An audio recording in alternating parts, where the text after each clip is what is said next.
Formula One welcomed 2004 with its own unique blend of glitz and glamour.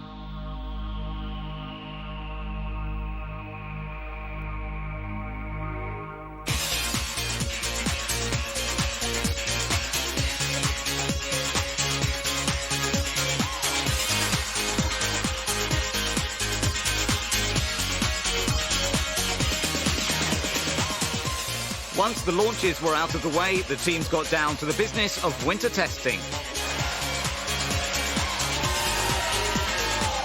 Reigning champion Michael Schumacher has no reason to swap Rubens Barrichello for a new teammate. McLaren and Williams retain their strong pairings, but Ralf Schumacher and Juan Pablo Montoya have a radical new design on their hands to take the fight to David Coulthard, Kimi Raikkonen and, of course, Ferrari.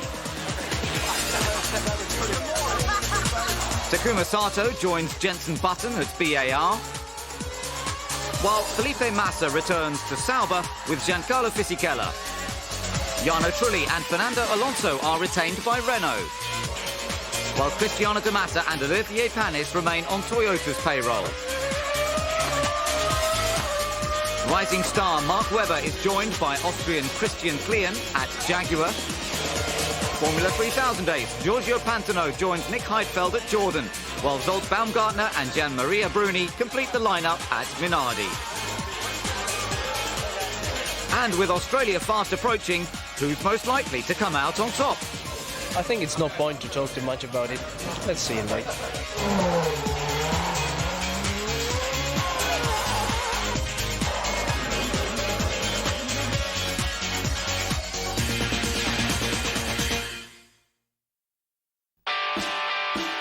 Australia plays host to a sun-drenched first race of 2004, and the PR machine is already in full swing.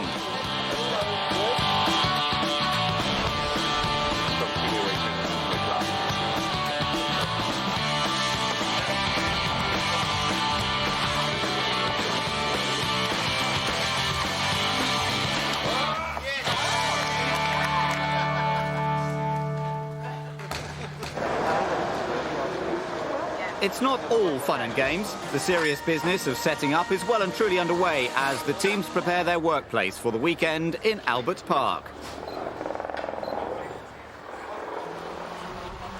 But this is Melbourne, and things are still very relaxed.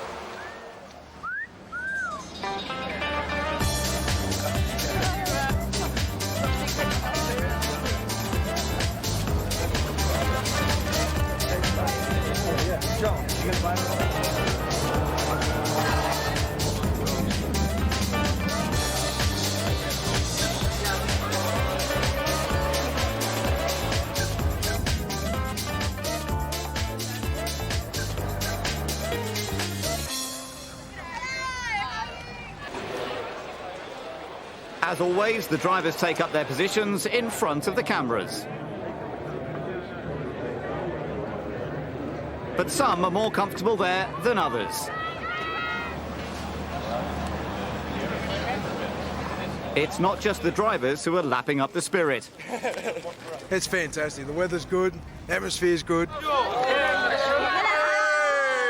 The best atmosphere you'll ever see in the world. The beer's good, yeah, it's great. Don't forget it's your shout. Yeah. So who is everyone cheering for? Schumi! Webber. Silly only question. Webber. The rest is mere detail. Montoya, all the way, son, all the way. You know the Aussie saying, throw another shrimp on the barbie? Well, let's throw another Schumi on the barbie this year. Forza Ferrari! New rules for this year restrict teams to one engine per car per weekend. Qualifying is still a one-lap shootout, but both sessions are on Saturday. The winner from the previous race runs first in pre-qualifying. Quickest car from that session runs last in qualifying, and fastest time takes pole position. Parc ferme and refuelling conditions remain the same. Single-lap qualifying is not new, but last year's winner David Coulthard is a victim of its unpredictability. He loses it in the final corner, leaving him 12th on the grid.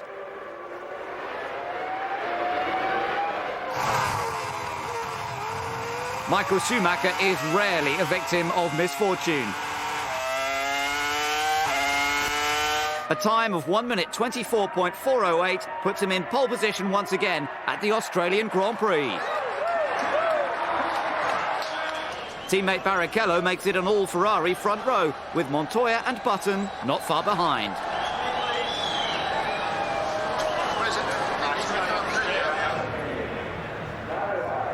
Race day dawns and the new season is imminent.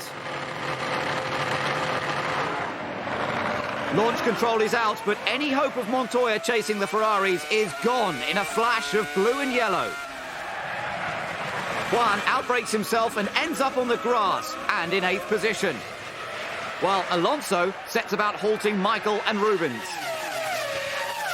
But they're a dominant force at the front. This sight will not make Giancarlo Fisichella too happy. He may have swapped teams with Heidfeld, but he didn't join Sauber to study the rear wing of a Jordan. He tries pushing him to the limit, but Nick is not fazed and holds his position.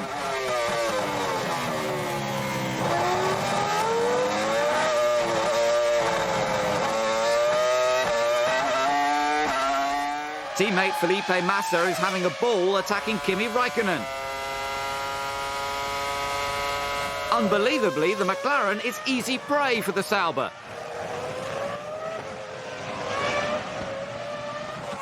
While Kimi doesn't take it lying down, his car is not up to the job. A loss of water pressure causes his engine to fail, and he becomes the first retirement of the season. Not the title that McLaren wanted. For sure, we wasn't expecting to driving on 10th place and not going anywhere. It's for sure disappointing, because we shouldn't be on that position. We should be fighting on the first place, and I think so no one is happy. Massa hopes his seat at Sauber could open the door to a drive at Maranello, but this spin won't impress anyone. Renault are keen to cut it with the big guys, and Jarno Trulli is keeping one of the biggest at bay. He's been tipped as Michael's most likely nemesis, but things haven't quite gone to plan for Juan Pablo Montoya. Fisichella and Heidfeld are in close company once again, but Giancarlo knows he has the quicker car and won't waste any more time behind the Jordan, no matter how close it gets. At the end of 2000, Williams dropped Button for Montoya, but it's the BAR that has the upper hand for the moment.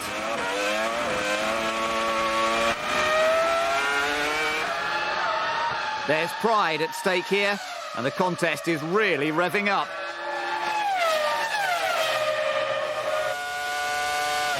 Montoya looks to have it easily. They're side by side, but Jensen keeps battling until he runs out of track.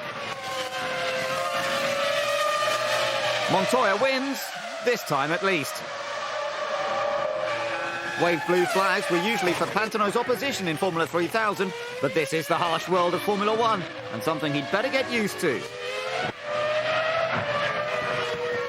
Third-placed Alonso is a man on a mission. He can't hang around if he's to contend with the Ferraris ahead. Williams have not closed the gap on Ferrari. In fact, it's almost a lap difference when Montoya and Schumacher make their final stops.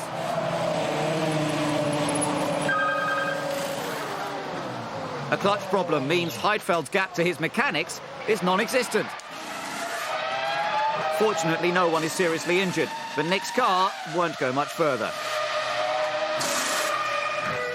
Ralph had ambitions to go much further, but he's having a quiet race out in fourth.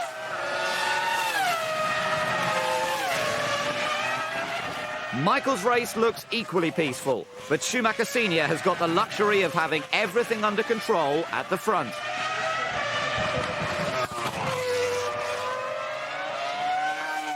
DC is raring to go this year, but the McLaren doesn't exactly look fighting fit. He should salvage a point, but last year he secured 10. With the old school falling by the wayside, could this be the start of a new era? His challenges may have changed, but it's still Michael Schumacher who takes the flag for the first time this year, and the 71st of his career. Teammate Barrichello is second, making it their 16th 1-2.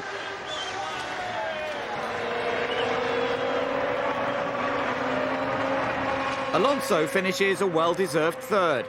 Getting on the podium at the first race with the Ferraris certainly puts Renault right on track for the rest of the year.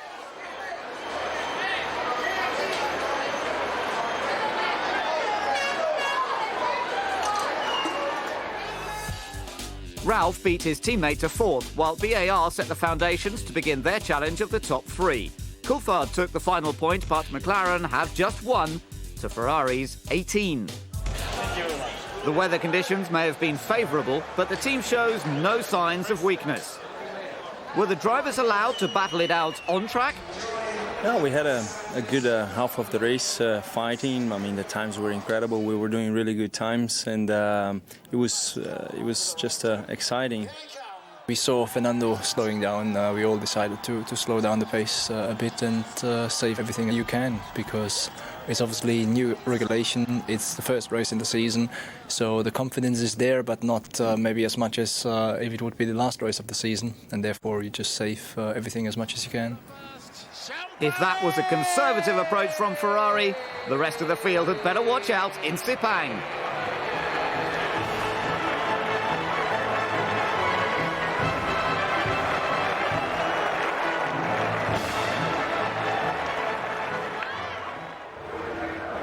Malaysia offers a vibrant fusion of cultures and customs, east and west, and as ever the atmosphere proves hot and sultry. But the sweeping circuit saw several drivers lose their cool in qualifying. Takuma Sato hits a bump and spins at turn 11.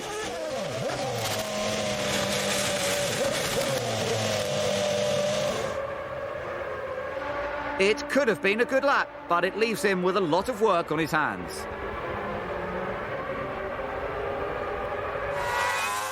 Another big name at the back is Fernando Alonso. He too was pushing hard, but a mistake at turn 14 sends his Renault into the gravel and leaves him in last place for the race.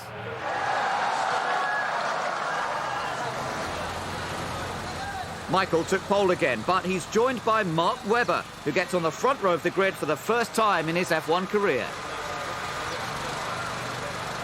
It's threatened rain all weekend, and here it is just minutes before the start. Giorgio Pantano falls foul of the one engine per weekend rule and opts to start from the pit lane rather than the back of the grid. The track is dry in places and damp in others. It's going to be a very exciting race. It hasn't even started, and already Raikkonen's demonstrating some on-track acrobatics. Kimi recovers his position, but could it be a bad omen for his afternoon? Fernando Alonso will need every good luck charm going to get through from the back of the field if he wants to mix it with the Ferraris.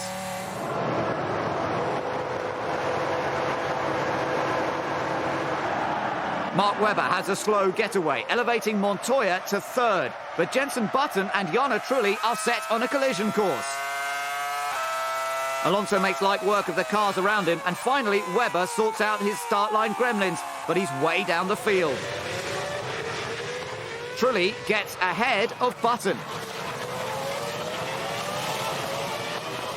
while Sato, who started at the back of the grid, makes progress at Heidfeld's expense.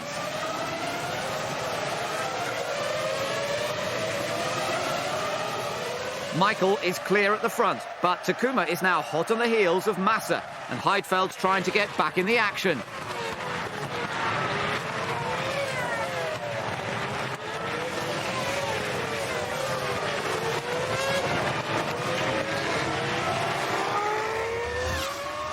And just in case this isn't enough, there's more rain, but only on parts of the track. Michael takes it steady, but Barrichello's harder compound Bridgestone tyres are not paying off in these conditions. He runs wide, allowing Montoya and Raikkonen to reap the benefits.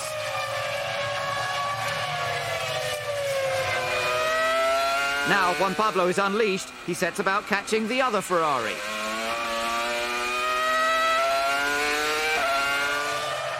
And before long, he has caught Michael.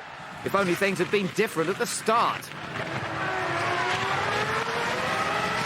Rubens had better watch his mirrors. Button goes round the outside of Trulli as Ralph, Coulthard and Webber exchange hostilities.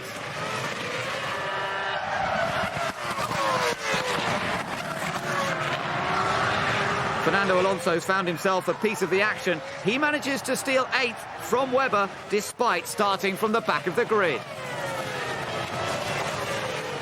Now, Coulthard is in his grasp.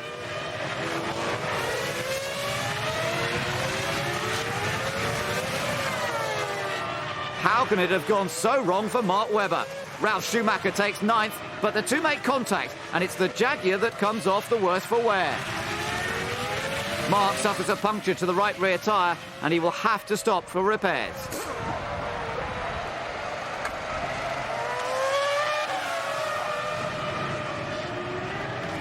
It may have been his best ever qualifying, but this will be a day to forget.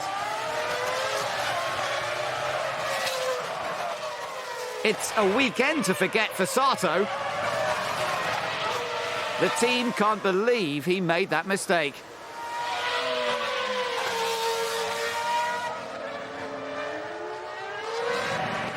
Now the action moves to the pits.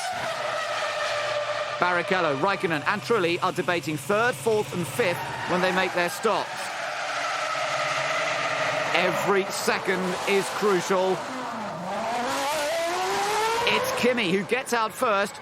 Rubens isn't too far behind, but Jarno has other ideas. The Ferrari has paid dearly for that earlier off.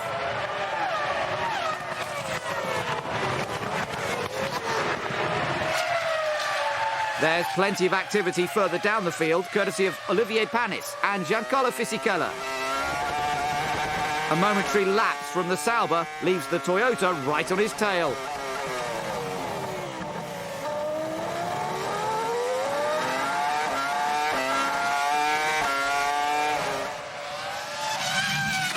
Coulthard's gearbox is being hounded by Alonso. But staring at the back of a McLaren isn't where Fernando wants to be, so he goes right round the outside.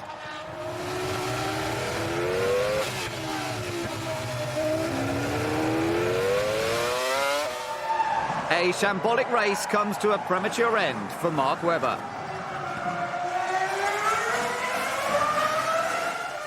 It looked so promising, but it just wasn't meant to be. Michael and Montoya remain P1 and P2 after the last round of pit stops, but a fuel rig problem for Raikkonen helps Button to leapfrog him when it counts most. And now a top 3 finish is up for grabs. Things are really heating up. Not quite as much as at Williams, though. A podium was always going to be a long shot for Ralph, but a retirement was not predicted. It all went downhill when he touched Webber, and now there's a rare BMW failure. BAR know how fickle Formula One can be. Button has been P3 before, and they're not getting carried away just yet. Montoya is still 2nd when he makes his final stop. This is a crucial point in the race. He did not want to rejoin behind Barrichello's late-stopping Ferrari. Juan Pablo and Rubens may be friends, but Montoya won't let that get in the way of the top step of the podium.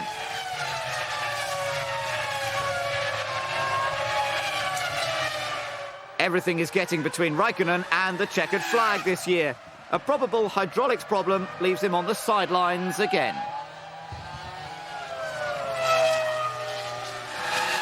He expected to be pushing for the championship. Instead, he's shoving a marshal. He's not the only one who's getting annoyed. A radio communication problem for Panis resulted in an unscheduled pit stop and an angry Gallic gesture to the team. A hasty exit costs him a penalty. Sato's departure is just as rapid, but a little more smoky.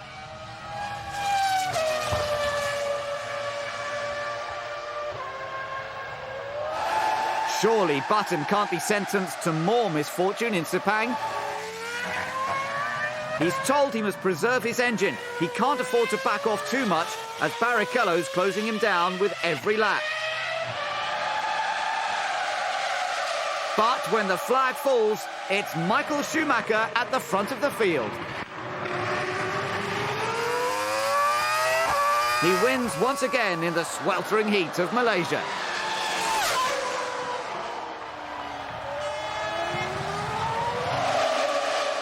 But for John Button, it's as if his son has won the race.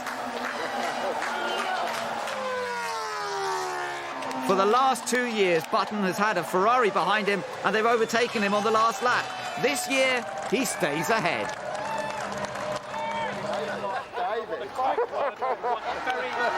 Despite his engine woes, he held off Barrichello to the bitter end to make his first visit to the podium.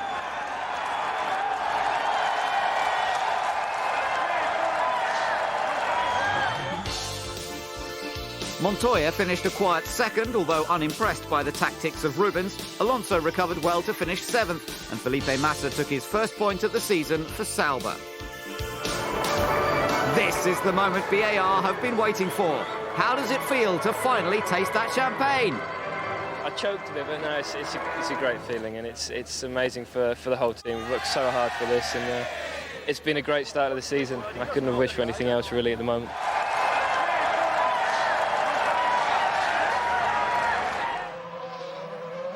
Round 3 of the Formula 1 World Championship is in Bahrain, bringing the sport to the Middle East region for the first time.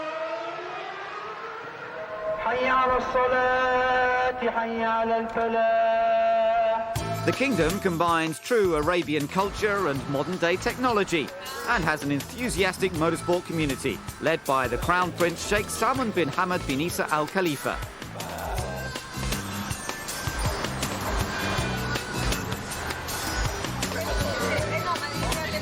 Built on an oasis and former camel farm, the 5.4-kilometre circuit ensures a totally unique setting for a modern Grand Prix.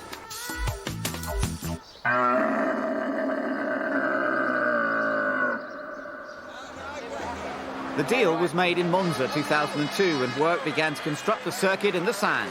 After 486 days of work, 6 months ahead of schedule, this really is an achievement. I'm extremely proud. Proud of everybody involved. It's not just me who did this. There were a lot of people who worked extremely hard on it. So, pride at the accomplishment. It has the official seal of approval from Mr. Eccleston.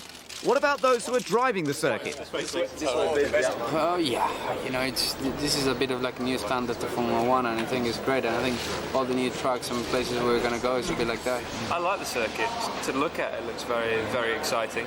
It feels like it's a bit of, it's half Melbourne, half Sepang, so it's going to be an exciting circuit, I think. The modern-day interpretations of Arabia might look good for the spectators, but how do the drivers prepare for a new circuit? We had some simulations in the computer to know a little bit better the track and to know which gears to use in the corners, but for the driver point of view, nothing very different compared with a normal Grand Prix. The computer can give you a help to start with, but at the end of the day you decide the thing. So I've been running on the circuit this morning, and then you just transpond your guess of the circuit into the speed, and then it is fine. Does a jog around the circuit help the world champion learn the track? Not for me, honestly. The preparation I take is to know the infrastructure of the circuit, to know when is what corner, to see maybe some dangerous points where you can damage your car going wide or things like that. And that's I do going around the circuit, and that's it. Going around the circuit on foot? Scooter. It's easier. Thank you. Perhaps Alonso should have checked out the circuit some more. This off means he'll start at the back of the grid again. As will Kimi Raikkonen, who abandoned his qualifying lap. He would have had a penalty thanks to an engine change on Friday. The team hopes that by changing his tyres and fuel levels, they can optimise his race strategy.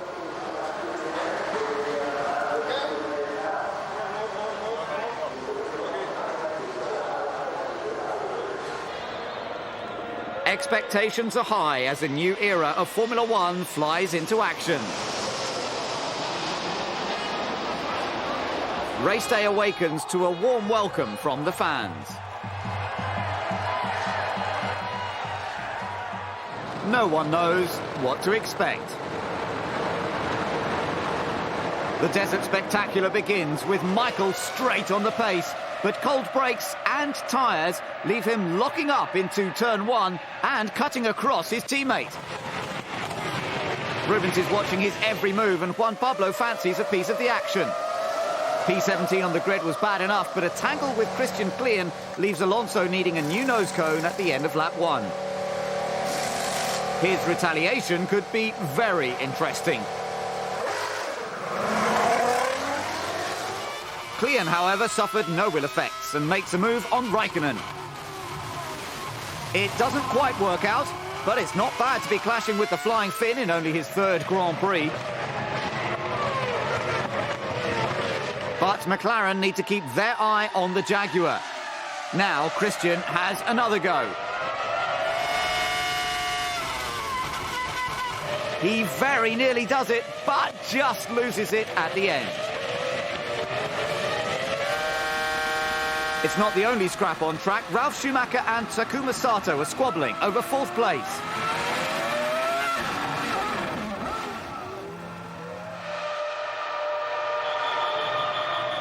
They go into the corner side by side, but Ralf doesn't leave enough space and ends up pirouetting off the track. He crawls to the pits for an inspection. Everything looks fine, and Ralf is told to get on with racing again. Raikkonen's race is going nowhere, though. He gives in to Klien, but he makes sure the team know it was his engine that had given up on him.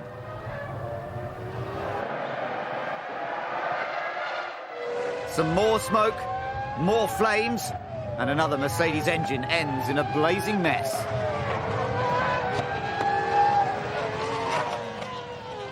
With Williams and McLaren having a scrappy start to the season, BAR are looking stronger and stronger each race. Button's long first stint put him at the top of the timing pages. But his stop relinquishes the lead to Michael and Ferrari once again. Klien's inexperience catches up with him, or maybe he gets carried away after his scrap with Raikkonen. Either way, his mistake sends him spinning down the order. BAR have had no trouble adjusting to the Michelin tyres for this year. Their 2 cars on track together will impress the sponsors, even if Sato is yet to pit. But it was going too well. Sato runs wide and takes to the curbs heavily. He loses time and may have damaged the car. Yes, he has damaged the front wing. He'll have to stop for a replacement.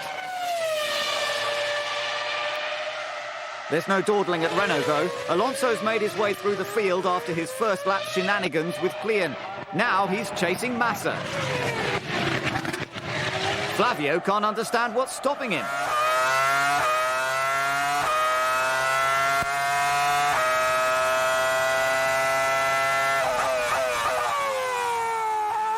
Eventually, Fernando does it, much to the relief of the team. But there's no let-up for Williams and Ralf Schumacher. Tell an F1 driver to go, and he won't wait to mirror signal and manoeuvre. With Michael leading things at the front, the fans look to the talents of F1's new generation for entertainment. Alonso's getting feisty again. This time it's Webber on the receiving end. But the Jaguar seems to want a lot of track, making things very difficult for the Renault.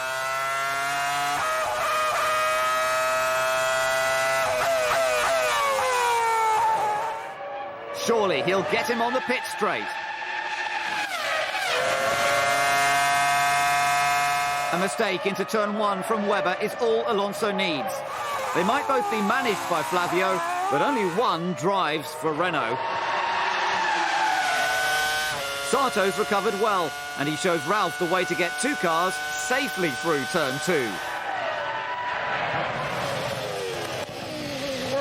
Taku passes Coulthard. The McLaren has no response. David Richards keeps an eye on Sato, while a quick stop for Button could get him out in front of Jarno Trulli. The Renault encountered traffic when he needed clear track and cannot do anything about the BAR emerging ahead. That first podium in Malaysia for Jensen seems to have given him an extra boost.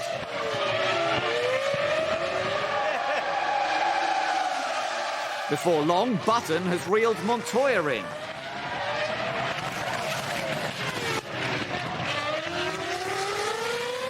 Technical director Jeff Willis can see an opportunity, but knows Juan Pablo is not an easy man to pass.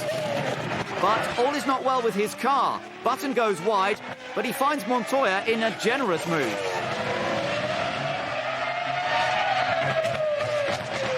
Can it get any better for Jensen?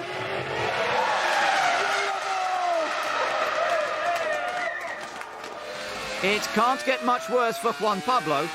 He has a gearbox problem in the closing stages. He keeps going to salvage some points, but the team had hoped for more from the three flyaways. McLaren have also had their hopes dashed. The mechanics were not prepared for a late pit stop from Coulthard and do their best to resolve the situation.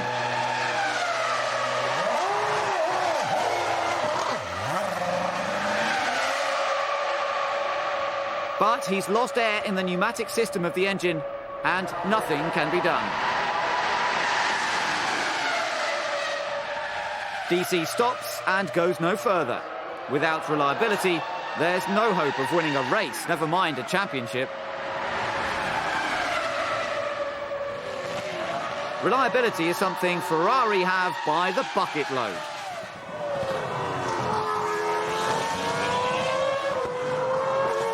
Michael scores his third victory in 3 races, with Barrichello not far behind. A brand new circuit can't halt his winning ways.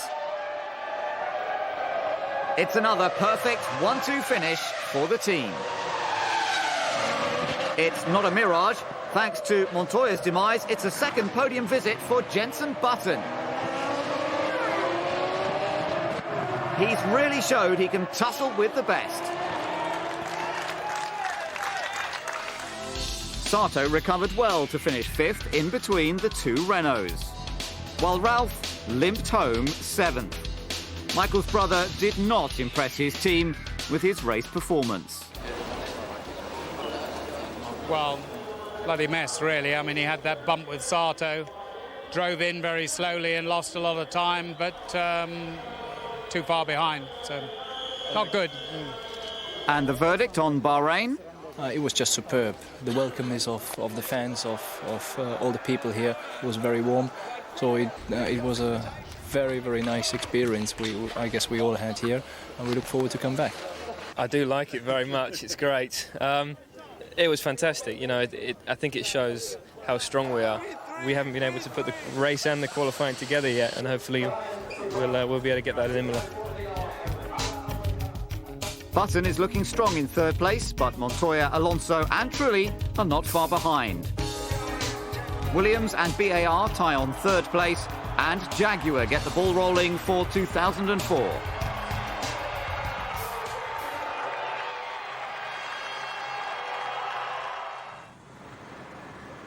The European season arrived with an air of reflection. San Marino marked 10 years since that fateful weekend in May 1994. For many who knew Roland Ratzenberger and Ayrton Senna, it makes no difference to the feeling of loss, whether it is 5, 10 or 11 years. But whatever opinions are on the relevance of the date, one cannot deny the impact it had on the sport and particularly the legacy Ayrton Senna left behind.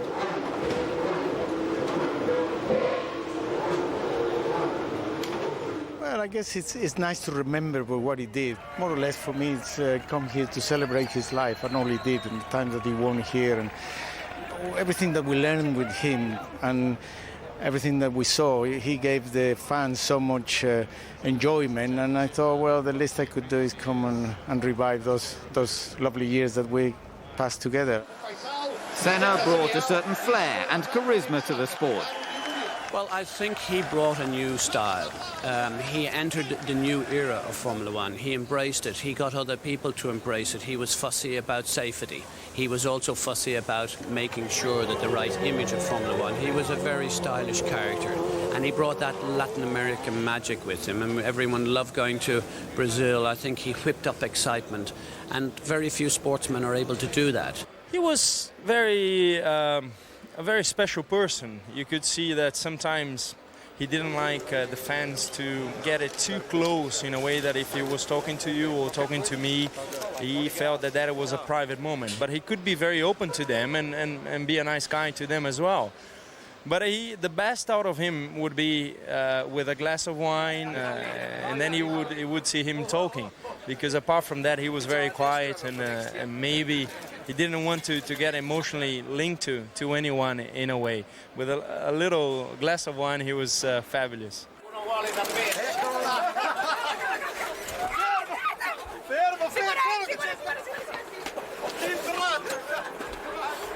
I never met him, but I think he was a very special guy for every Brazilian driver, especially for me. I mean, I think he opened a lot of doors in the Europe and then in the Formula One as well. I really like to be Brazilian. I mean, I love my country, and I think Senna was part of that.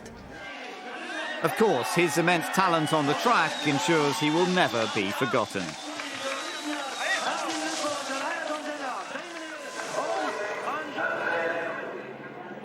Imola may be the stomping ground of the Tifosi, but it was Jenson Button that set the standard in qualifying to take his first ever F1 pole position.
He negotiates the final corner, and the pole is his.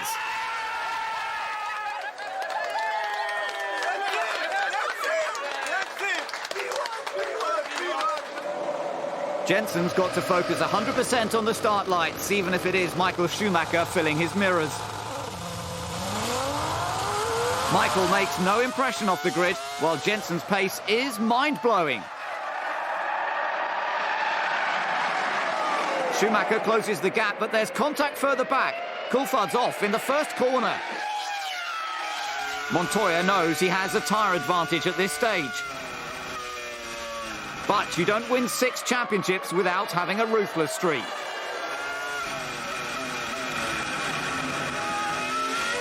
The skirmish leaves Montoya open to attack from the other Schumacher. And it's bound to be a talking point later. At the end of the lap, Button has a stunning 2.7-second lead over Michael. They're followed by Juan Pablo, the quick-starting Sato, Ralph and Barrichello. But it's payback time for DC after his start line antics. Taking risks is necessary when starting in the midfield, but contact with Alonso isn't ideal.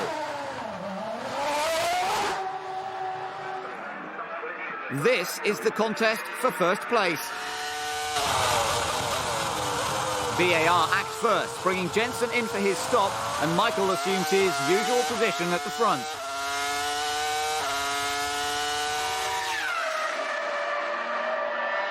Schumacher is like an animal unleashed and starts lapping 1 second quicker. Have VAR anything to respond with? David Richards knows his man has got to push. And Michael knows exactly what's required of him.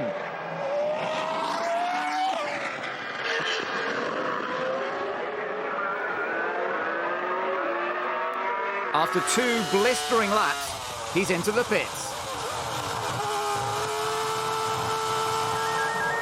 And Ferrari work as flawlessly as ever.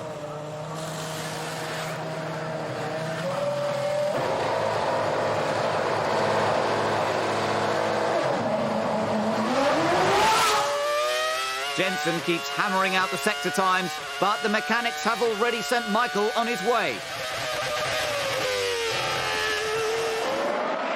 There's absolutely no doubting who the race leader is.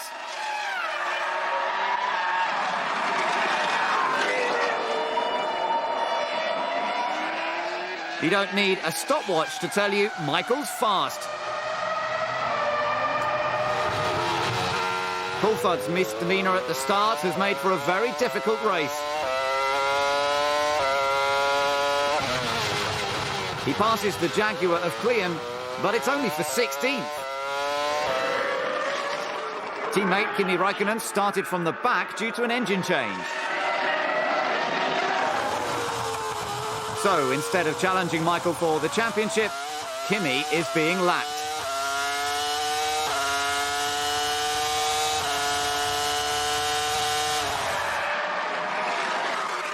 Unbelievable luck. Barrichello hasn't had a sparkling race either, dropping places at the start and getting stuck behind traffic. Now he's chasing Ralph and leaves the Ferrari mechanics to work their magic on his car.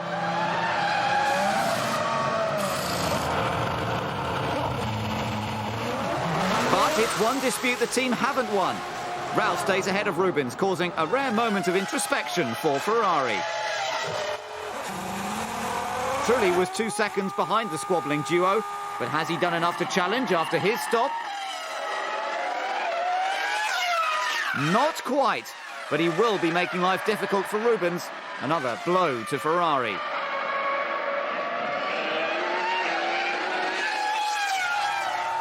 He's not the only Renault Rubens has to deal with. Fernando Alonso is on the prowl.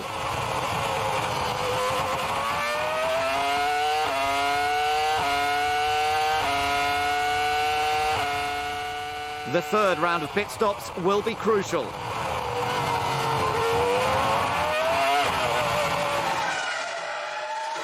Poor qualifying left Alonso 6th on the grid, and Coulthard's mistake pushed him down to 9th.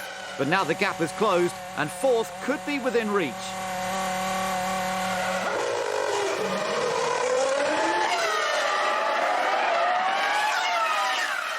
Ralph keeps his position, but Alonso gains a comfortable margin over his teammate and starts hounding the Williams.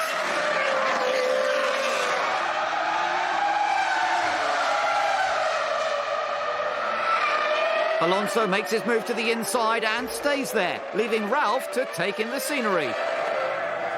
Another costly loss of championship points for the team.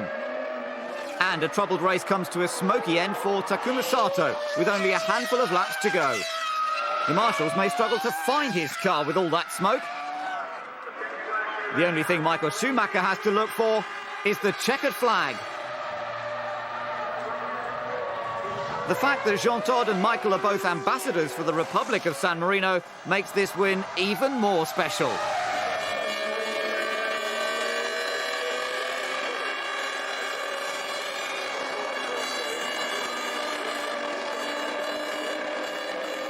It's a phenomenal start to the season for Ferrari. Button's best result elevates BAR to third in the Constructors, while Renault retain their 100% reliability record. Kimi Raikkonen takes his first point of the season, albeit one lap down. BAR take another step closer to their first victory, while Ferrari aim for a clean sweep. As sweet as ever, 74 victories for Michael Schumacher. But there'll be no hugs and kisses between Michael and Juan Pablo. I mean, I saw his attack on the outside at braking, but then going around the corner, for me it was... First of all, I didn't see him, but second, outside around the corner, he usually lose ground, so I didn't really expect him to be there anymore. That, you know, I'm amazed. I actually got in front of him when we were braking a little bit. Oh, no, he didn't see me there. Well, you know. No chance. You know, you gotta either be blind or stupid to not see me, but, you know, it's racing. Jensen, you're watching the pictures there on the TV. Can we just gain a neutral perspective on this and get your... I missed it. I didn't see that part. I think I was looking away at that point. The Catalan capital of Barcelona welcomes F1 with bright sunshine and blue skies. But Ron Dennis comes to Spain with a lot on his mind. 2004 hasn't exactly been a vintage year. McLaren have only 5 points to Ferrari's 64.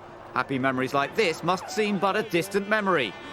Kimi, in particular, has been beset with technical problems at every race. It's not my fault. If some parts are not lasting, I cannot do anything else. I just try to drive as fast as I can, and that's really all. Bahrain was one of their worst races for some time. Kimi had an engine change on Friday, abandoned his lap on Saturday, then neither car finished the race on Sunday. Reliability has been marginal relative to some of our competitors over the last few years. Ferrari have been the benchmark and they've been phenomenal. And we haven't achieved that, and it is achievable, and that's obviously what we have to work on. But the difficulty is when you're playing catch-up in performance, that becomes your primary goal, and we need to find the performance to then work on reliability. The solution?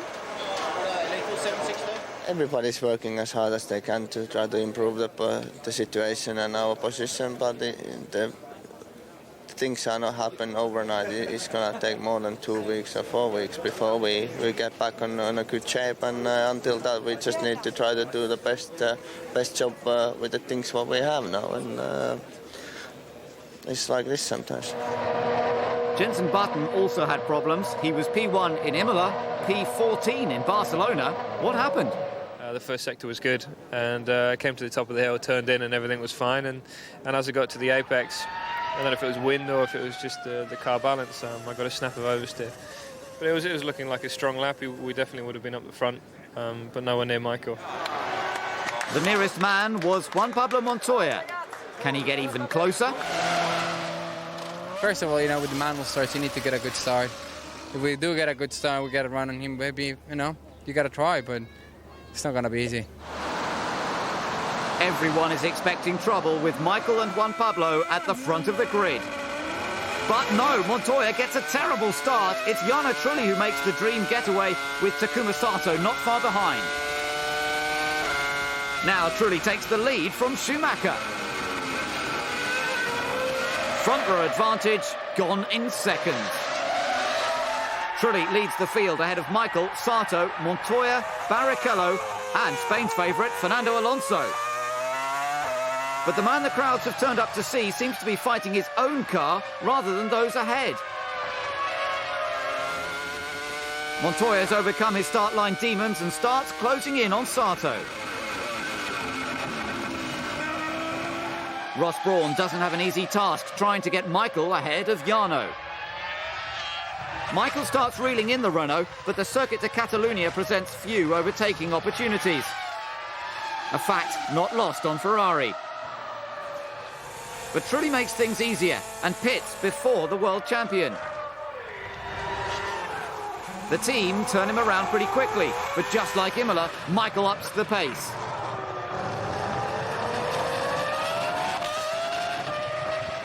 If it can't be done on track, Wait for the pit stops and let the strategy do the work. It's going to be very close.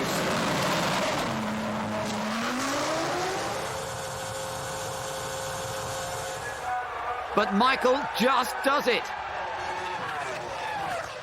While Jarno tries to even the score, Alonso in the other Renault has his eyes on Sato ahead.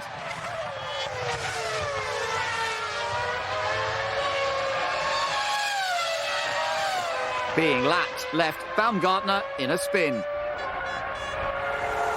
Now the Alonso-Sato squabble for third goes to the pits. Fernando is in first. But when Takuma follows him one lap later, he finds himself following him on the track when he rejoins. Rubens is using his two-stop strategy to maximum effect. It's taken him from 5th to 2nd behind his teammate. But Nick Heidfeld has another dismal weekend in the Jordan, retiring with a hydraulics-related gearbox problem. Things are no better for Williams. The team took a gamble with the brakes in a bid for aerodynamic improvement, but it was a risk too far. Montoya nearly took his jackman out. He's okay, but his race is well and truly over. It's 10 years since Coulthard debuted in F1, and it must feel that long since his last win, as he's lapped by Alonso. Teammate Raikkonen is brushed off just as easily by the local hero.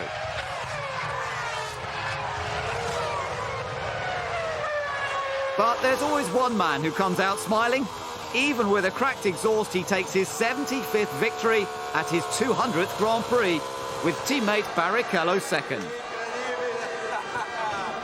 The Renaults crossed the line almost together, despite truly being under tremendous pressure. Although the fans wanted the other Renault on the podium. Catherine Zeta-Jones and Michael Douglas looked pleased with the result, but no more than this man. Once again, the Ferrari and Bridgestone combination proved invincible.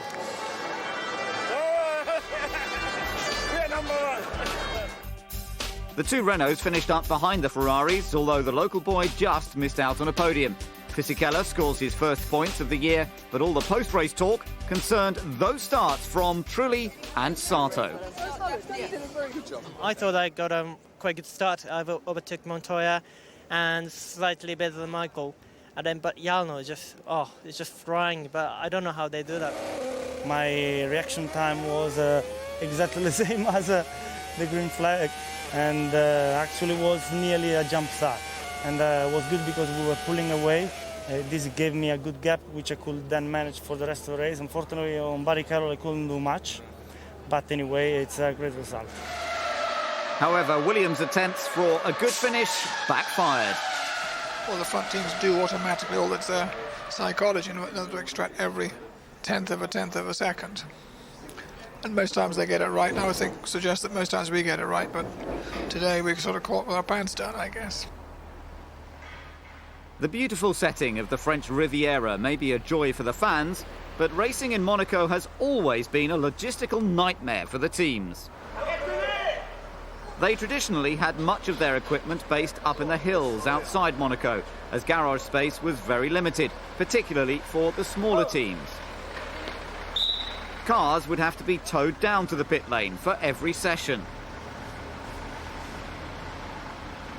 For this year, the pit lane is on the other side of the garages and is 2 meters wider than before. It also provides an excellent view of the track and harbour. Sporting manager for Renault, Steve Nielsen, takes us on a tour of the new garage complex. Okay, here we are in the pit box. As you can see, it's a fairly normal setup. We've got our 3 race cars. Race car here, the spare car which is currently out being used for a photo shoot, and pieces of another car behind you because that's not quite finished yet. Painted the floor when we arrived. We put all our normal pit panelling up. Mechanics toolboxes and computers and all the normal stuff, starter motors. The rest of the stuff is at the back, and we can now go upstairs and have a look at the engineer's office. Here we are on the first floor of the pit building, up in the composite spares area. We've got engine cover ducts here, spare engine covers here and under trays. We bring spares for all parts of the car with us. Smaller parts are through there, and now we're going through into the race engineer's office where the chassis and engine engineers work on setup of the car.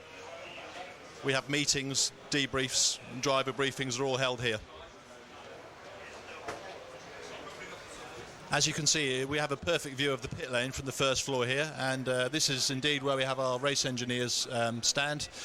We have chassis engineers and chief engineers working on here during the race, and the whole strategy of the race is run from here. We have the data displayed on the screens, the pictures, the times and everything. This is exactly the piece of equipment we normally have on the pit wall. Is it a success? It's really largely much as a normal race, other than the setting, of course, and the proximity of being right in the centre of a city. The new pit complex has made it a more sensible place for us to work in. We don't have to push the cars from the top to the bottom every time, and we operate in one place with all our kit and people in one place, and it's very nice. It's obviously worked well as Jarno Trulli takes pole position alongside the harbour. He's been criticised for his race pace in the past. Has Jarno got what it takes to stay at the front? The sun is shining as the formation lap gets underway, but not on Olivier Panis. The start is aborted because the Toyota has stalled. For once, neither of the Ferraris are on the front row. It's going to take a good strategy to get them ahead. But tactics have gone out of the window for Olivier now. He'll start from the pit lane. 19 cars are ready on the grid. Will the delay cause problems for anyone else? Sato sets off like lightning, clipping Michael's Ferrari on the way past. The Renaults made their usual cracking start, but they're being hassled by the BARs. Trulli leads Alonso, Button, Sato, Raikkonen, Michael, Barrichello, Coulthard, Montoya, and Baumgartner's struggling at the back. There's smoke from Sato's car. He could be in trouble, but he's not pulling over. The Renaults are stretching away from Button, while there is quite a queue forming behind the other BAR of Sato. Something is definitely wrong.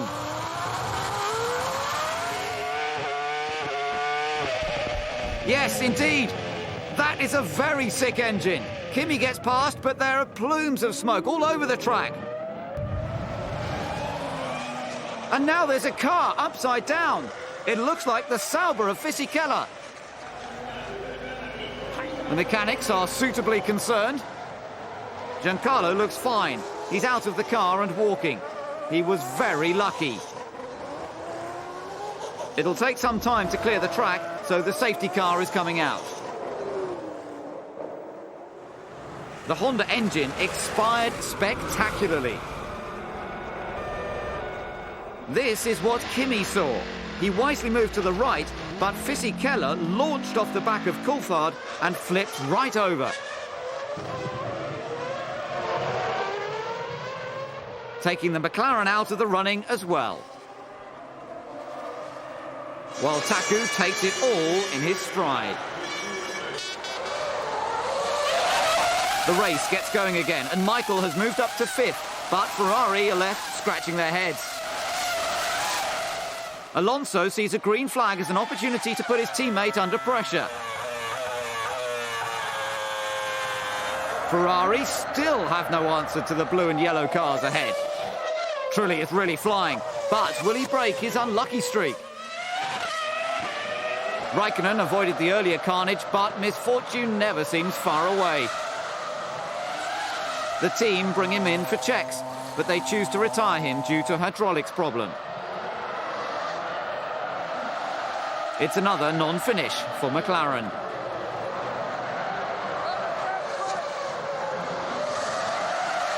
Montoya will be hoping for an improved McLaren package when he joins them next year, but for now he's got his work cut out, trying to pass Nick Heidfeld for 7th. The Jordan is going well and could score points for the first time this season. Montoya makes the move, and now Massa has the final points position in his grasp. Juan Pablo may be clear, but he's almost a lap down on the leaders. It's still a Renault 1-2, but Flavio is unimpressed by Nick Heidfeld's unwillingness to let the leaders through. It's a tense time. Lapping back markers can be a risky business. Trulli and Alonso get through. Now third-placed Michael is on the case.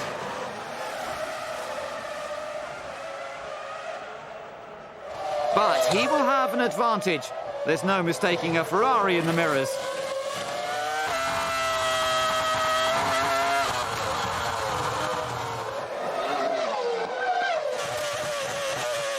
Button is now fourth, giving it all he's got.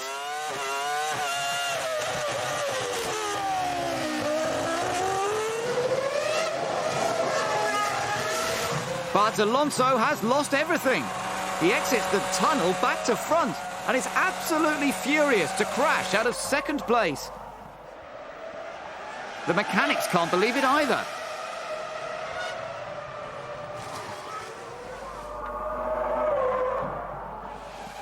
A coming together with Ralf Schumacher has maximum impact.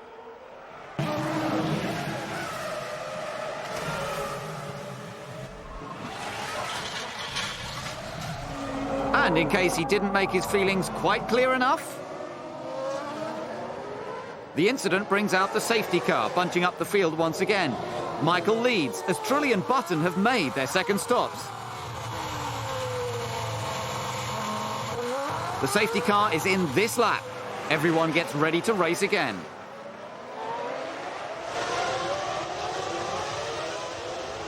But Michael exits the tunnel in a wrecked car.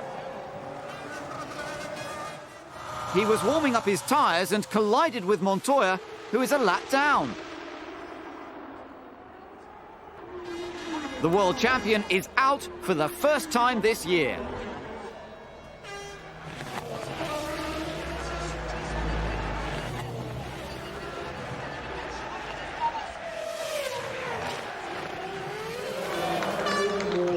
A rare sight indeed. How did such a bizarre accident occur? What happened is that basically Juan drove in the back of myself, and that was the reason that he spun me around and I hit the wall afterwards. While Michael hits the wall again, Trulli regains control of the race.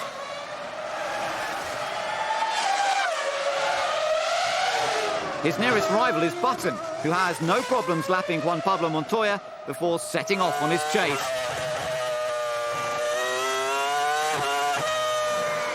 Someone could win their first Grand Prix. Will it be Jensen who claims the streets of Monte Carlo? Or can Jarno hold off his charge?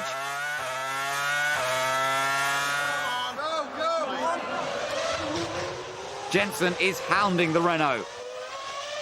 With few places to pass, he'll have to hope Jarno makes a mistake.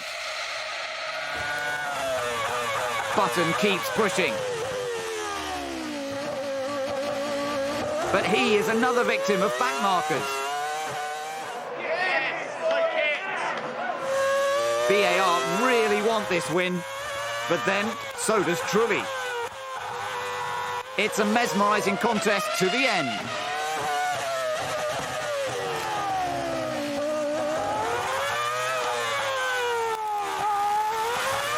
But Jarno holds Jensen off to take his first ever F1 victory.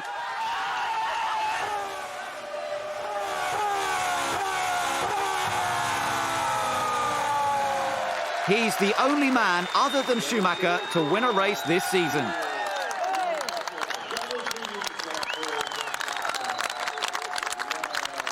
His former teammate is second, and Barrichello celebrates his birthday with third place.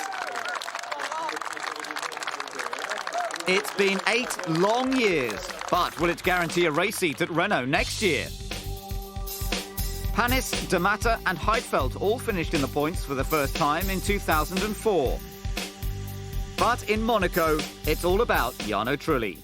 It's amazing at the moment. I'm so happy for me, for everybody, for all those people which have been supporting me. I've been waiting for so long, and it came the best race in Monaco. Michael still leads the championship, but the win elevates Trulli ahead of his teammate.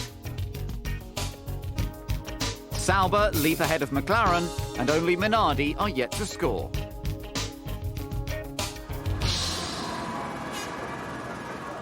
The first of the back-to-back races means it's only a week since Monaco. Jarno Trulli is still riding high after his maiden pole and victory at the glittering street circuit. While the buzz continues for Renault, Michael will want to put the last race behind him.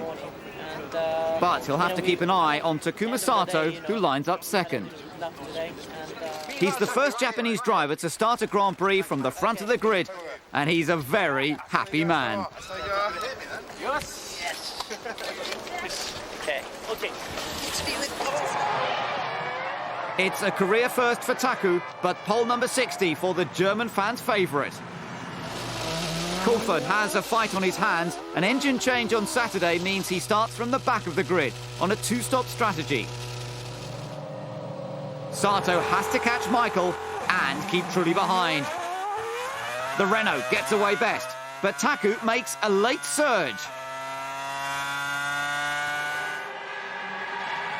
Beating your teammate is one thing, but being taken out by Montoya in the first corner will really put Ralph's nose out of joint.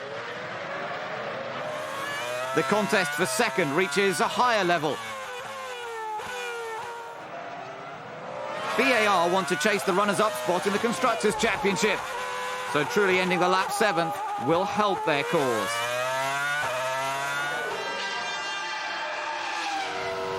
DC kept out of trouble at the start, and at the end of the lap, he's up to 9th despite being heavy on fuel.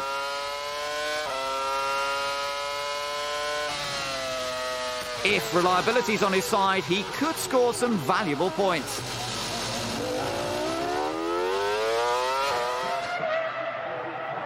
Michael has pitted and now lies 4th, but everyone is stuck behind Raikkonen.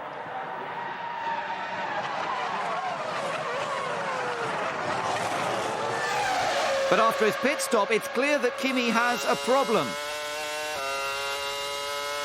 He slows and pulls off the circuit.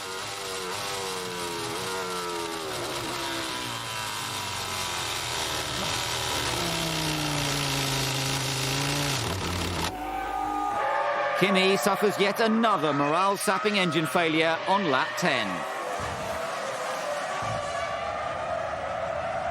McLaren are making progress with their speed, but they need to finish races.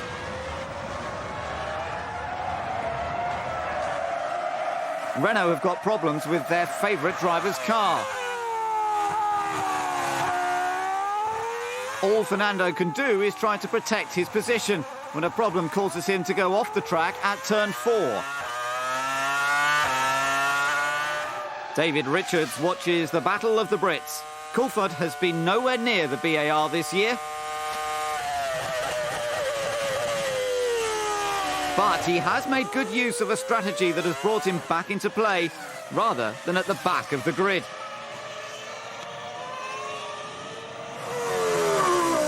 Olivier Panis makes his stop for fuel and tyres.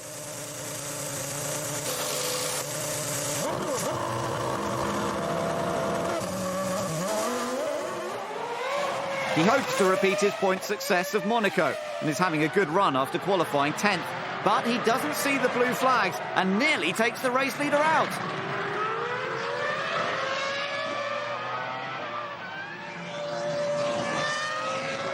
Ron Dennis is forced to put on a brave face at yet another Mercedes engine failure.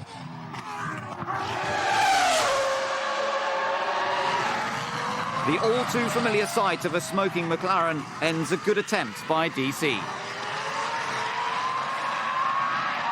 Not good PR at the home of their engine manufacturers. Since his first lap mishap, Montoya has been pretty quiet. Now he's in combat with Christian Klein for 10th.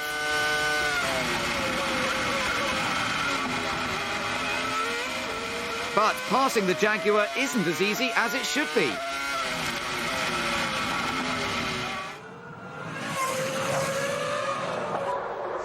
BAR encourage their drivers to take every opportunity they can and race until the checkered flag. Sato doesn't shirk from a fight and now is challenging second-place Barrichello.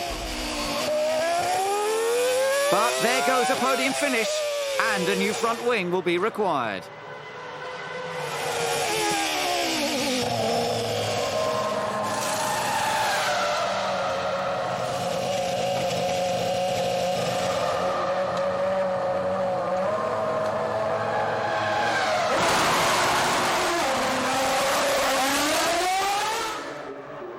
It's Honda's 40th anniversary race, and the team wants a strong result.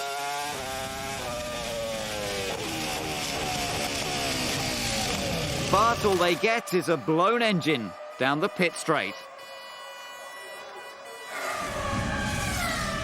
Such bad luck with just 13 laps to go before the end of the race, and the frustration is all too clear.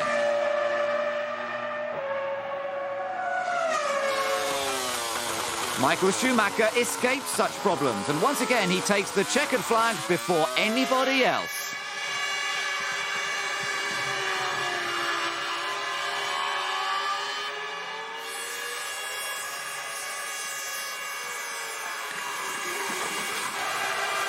Jenson Button is third, although it's a bittersweet result for the team when the podium was so close to being Taku's.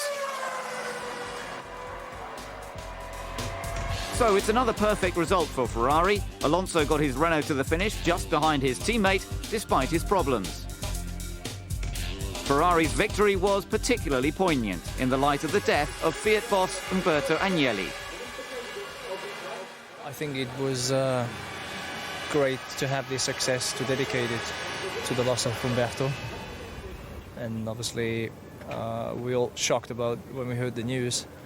But I'm pretty sure that if he can see or hear us, he will be very happy with what we do. I mean, he has been a fighter in all respect, and he has always supported us. So I hope we have been able to give something to him. Win number 173 for the Scuderia would have made Agnelli very proud. Monaco is the glitzy circuit for the rich and famous. The Nürburgring provides a relaxing break, but Montreal offers a party atmosphere for all. The Canadian Grand Prix sees Jordan's first all-German lineup. Third driver Timo Glock steps up to replace Giorgio Pantano, who does not participate due to personal circumstances. Despite no experience of one-lap qualifying, Timo managed 16th, just behind teammate Nick Heidfeld and ahead of Takuma Sato. Taku tried to make up for a mistake early in the lap, but missed part of the chicane, hit the curb and got in a spin, narrowly missing the infamous Wall of Champions. He had the speed to deliver, but has made his life tough for Sunday. And bizarrely, Ferrari also have their work cut out. All weekend we've had a very, very good tyre for consistency, but it's been a little bit of a struggle on the first lap. That hurt us a bit today. Both drivers had difficult laps and cost us the better qualifying positions. The only point of optimism is it is a very good race tyre. Ferrari keep a positive outlook. They may need to from 6th and 7th. That leaves Ralf Schumacher and Jenson Button to lead the cars onto the grid for what will be a very thrilling race.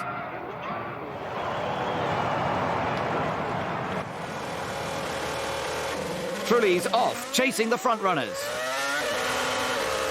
No, he's not. As Jarno crawls to a halt, both Jaguars and a McLaren make contact, sending cars everywhere. Kimi Räikkönen's having difficulty keeping Michael back in 6th. While Ralf is pulling away from Button, Alonso, Montoya, Michael, who's now 5th, Kimi and Rubens. But a puncture caused by the first lap crash forces Webber to make an early stop. Kimi couldn't resist Michael's advances, and now Barrichello has designs on 6th. The McLaren is looking on better form than previous races, but is it up to fighting Ferrari just yet? Rubens is very persistent. and forces him to yield. Whereas Jarno has no words to explain what happened to him. Kimi's first stop should leave him 9th. But crossing the pit lane exit is forbidden. Raikkonen slips up and will get a penalty for that later. Mark Webber's rear suspension problems get worse and he retires on safety grounds. Up at the front there have been several different leaders. The latest, Fernando Alonso, relinquishes the lead when he makes his stop, leaving the Ferraris on their 2-stop strategy to scrap with each other. Rubens is chasing Michael. How far is he prepared to push the reigning champion? Ferrari know that Alonso could be a real threat in 4th, despite his 3-stop strategy. But they can breathe a sigh of relief when he pulls off the track with a drive shaft failure. That's not a sigh of relief from Briatore. The team remains 2nd in the championship, but it's their first double retirement of the season. Ralf Schumacher hasn't featured at the front too often this year, so Ferrari keep a close eye on his 3rd pit stop. Michael should take the lead, but will it be Rubens or Ralf chasing him? It's been a while since it's been Schumacher versus Schumacher to the finish.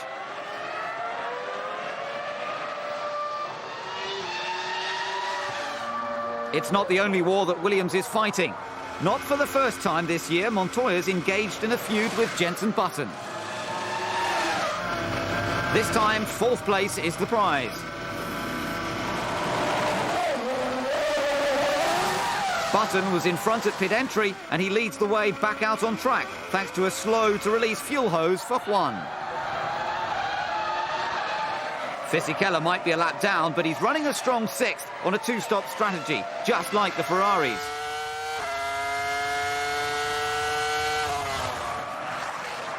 But things have gone from bad to worse for his teammate Felipe Massa. He set no time in qualifying thanks to a puncture. Now he's just a passenger to a terrifying accident.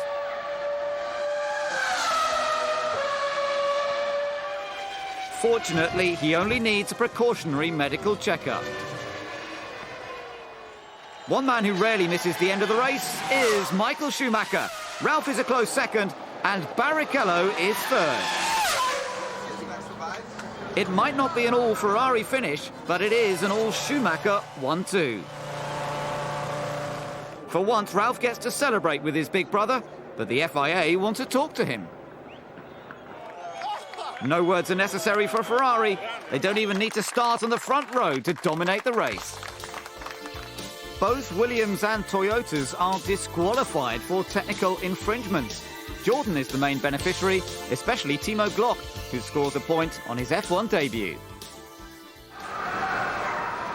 The Indianapolis Motor Speedway is a sporting institution, and a few legends turned out for the event.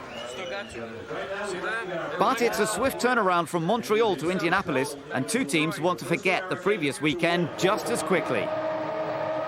Toyota and Williams were disqualified from the final results due to technical irregularities on their brake ducts. You know, it's racing, you know, it is when you make a mistake, you made a mistake and you gotta pay for it. You know, team made a mistake and we gotta pay for it. It's the same thing.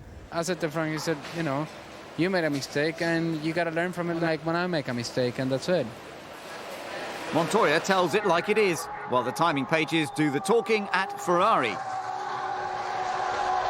For the first time this season, Rubens manages to out-qualify Schumacher. He takes his 10th career pole to head a Ferrari 1-2, leaving Michael to ponder what went wrong in his 2nd sector.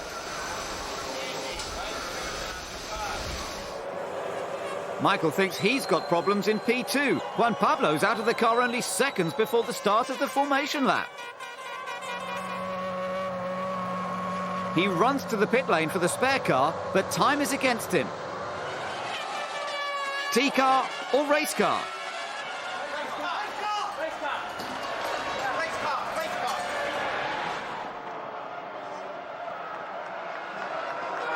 The clock is ticking for Juan.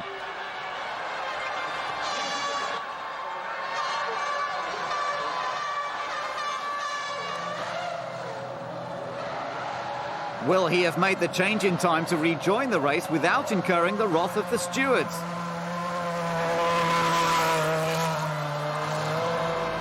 Teammate Ralph awaits the start, but immediately loses 6th to last year's pole sitter Kimi Räikkönen. Now Ralph had better watch out. Fernando Alonso's coming through. He started 9th and gets up to 3rd, while the BARs are going backwards. There's trouble at the back. D'Amato brakes suddenly, and Klian has nowhere to go. Massa and Pantano are the innocent victims.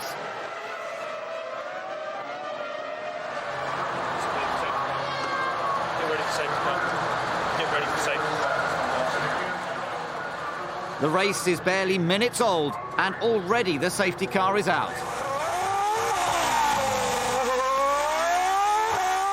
Fernando passed 5 cars by turn 1.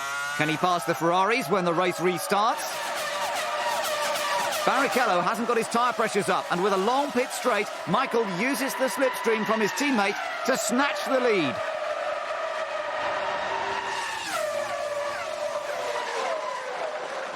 Schumacher may have most of the luck, but Ferrari like to see their drivers push each other to the limit. Flying starts are no good when you get a puncture. Alonso escapes unharmed after picking up debris from the track. But his second retirement in a week is a huge setback for the team. Now Ralph's in trouble. A left rear puncture spears him backwards into the wall, knocking him briefly unconscious and nearly taking Webber out. Ferrari seek a tactical advantage by bringing Michael in for fuel and tyres. While the younger Schumacher wonders what happened. Michael realises the severity of the accident and turns his thoughts to his younger sibling. Ralph receives the undivided attention of the medical team. A second Michelin puncture in only a matter of minutes puts the tyre company under scrutiny. He appears bruised and shaken and is taken to the Speedway's medical centre for observation. Williams and Michelin look for clues to the incident from the wreckage. With the area all clear and Ralph on his way to hospital, Williams pin their hopes on getting Montoya back in the action. BAR get ready for Sato. He didn't use either safety car period to make a stop and had climbed to 2nd, so he'll have to fight to get his position back.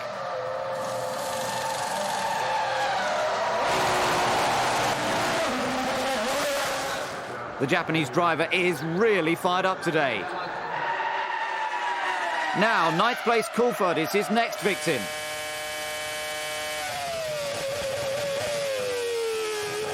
But his teammate faces an early pack-up thanks to a gearbox problem.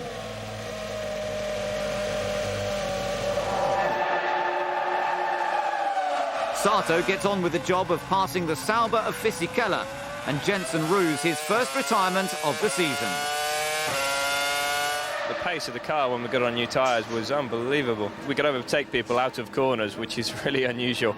So the car's very quick here, and I think it's the quickest car on the circuit. Sato demonstrates just how quick by passing the Toyota of Panis for 4th.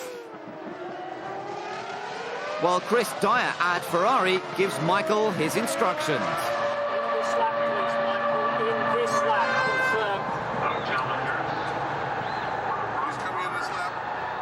Once Michael verifies his actions, the team can get on with their work.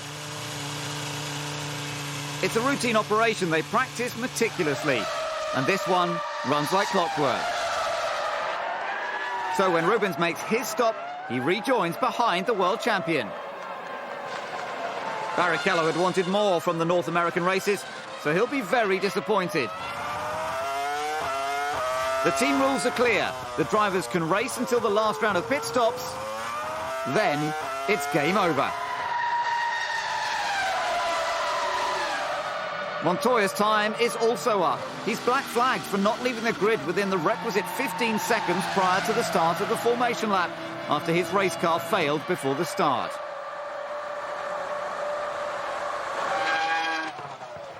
Webber avoided Ralph's earlier accident, but picked up debris from his car. Now an oil leak waves a fiery goodbye to his race.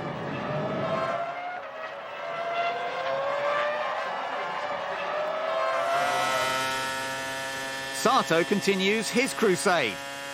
He sees an opportunity to take third at Trulli's expense.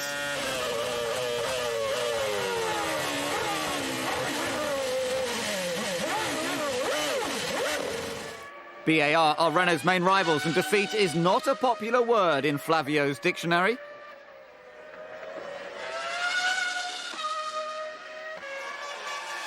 Rubens may have been fastest all weekend, but it's Michael that takes the all-important win. But the biggest cheer goes to Takuma, who takes to the podium for the first time. It's very, very good. Brilliant, brilliant job. It's great feeling. I mean, obviously the fans are so enthusiastic here. We had so many support from the fans, and you know, obviously Ferrari won today, but end of the day we could on the third place as my personal best result. That was fantastic. Indy sees a high attrition rate, but Zolt Baumgartner is the first Hungarian driver to score a point in F1.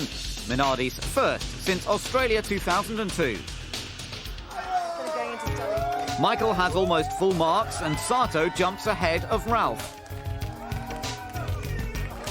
Ferrari have more than double the points of second-place Renault, and Minardi are off the mark in 10th. As F1 moves back to Europe, Ralf Schumacher will be out of action for up to 12 weeks. As a result of his high-speed crash at Indy, he sustained 2 fractures in his spinal column and stays at home to recover. The team's official test and reserve driver, Marc Genet, will replace him for the French Grand Prix. I'm already happy to be here, race this weekend. Normally drivers have 18 chances to prove how good they are. When you have only one chance, it's difficult because you don't know how much to risk. And you know that the mistake is usually really unwelcome from the team. And whatever comes, it will come. I try not to think so much in the future because I don't control the future at the moment. His control of the car was up for debate in qualifying. He lines up an unwelcome 8th. The French Grand Prix ensures the Renault fans are out en masse. Their reward? Fernando Alonso on pole for the first time this season. A quick-starting French car with the French tyres on pole at Manicourt could be bad news for second-place Michael Schumacher. David Coulthard scores his best qualifying since Brazil last year to line up third in McLaren's revised car. Ferrari will need an aggressive strategy up their sleeve to win this one. Michael doesn't give Alonso any trouble and slots in behind while Trulli storms past Coulthard and Button into third place. Kimi Raikkonen pushed too hard in qualifying and begins his comeback from 9th. Sato is his first victim, albeit unwilling. But Kimi still takes 7th. Alonso still leads Michael, but Trulli is struggling to keep up.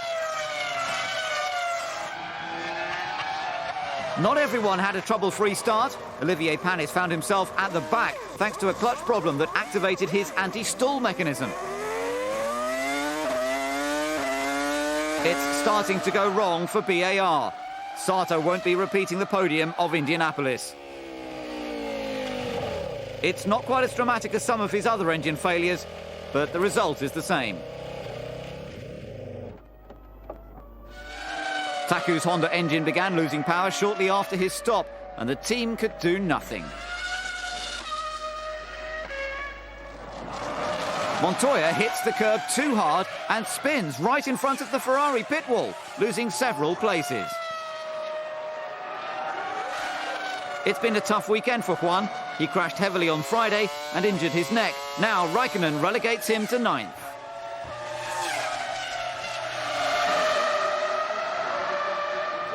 The race leader makes his second pit stop. He kept the lead in the first round, but Michael is already in the final corner. The lead is lost, and Flavio knows it. By the time Fernando gets out, Michael is long gone. Now Renault are playing catch-up to Ferrari.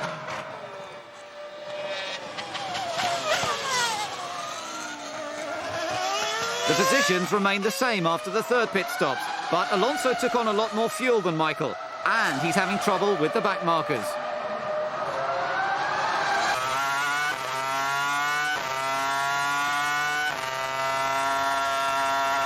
Fernando wants to win, but Massa is not helping.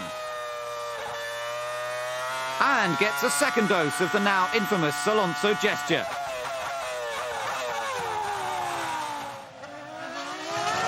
At Button's third and final pit stop, his anti-stall kicks in, nearly bringing the car to a standstill.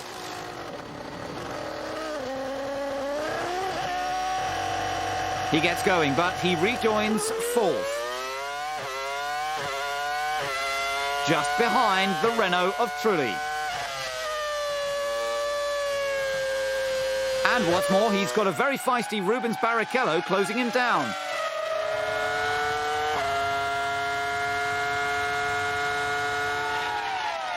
Jensen doesn't yield, but there's no halting Rubens.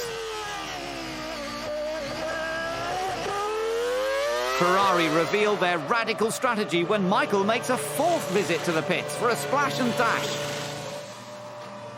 His race engineer Luca Baldessari came up with the idea shortly before the race, and it pays off brilliantly.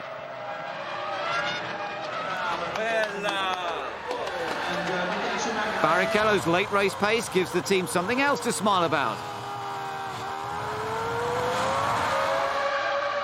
One mistake from Trulli will cost him the podium. But surely it's too late as Michael takes the checkered flag for win number 7 at Manicourt.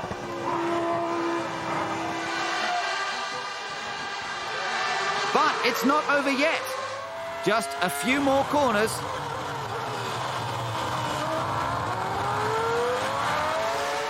The mistake was made, and Barrichello is right where he needs to be.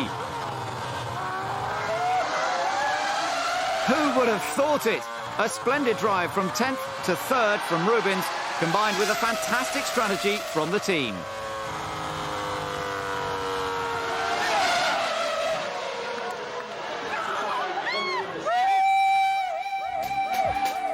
Only 2 cars retired, and Rubens is the only man to score points at every round.